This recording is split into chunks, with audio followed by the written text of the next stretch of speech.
民国60年就开始规划的翡翠水库，经过了8年的设计，再经过8年的施工，目前已经全部完成。1987年6月3日，翡翠水库正式完工，由当时行政院长卢国华主持完工典礼。有关水土的保持、防止滥垦滥截以及防止污染水面等工作，省政府和台北县政府都尽了很大的力量。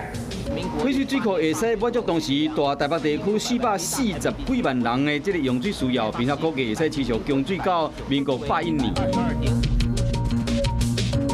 1999年6月3日，卫生署疾病管制局正式成立，为了让这个防疫工作一元化。疾病管制局针对细菌、病毒、寄生虫等无共款传染途径总共分组9个小组，同时嘛将设立专属的血清疫苗研制中心。同时，卫生署长詹启贤伫致辞时就强调讲，疾病管制局就可比是中央气象局，虽然无法阻止疾病形成，却是我都提醒民众要小心提防疾病危险，进一步找出防治的方案。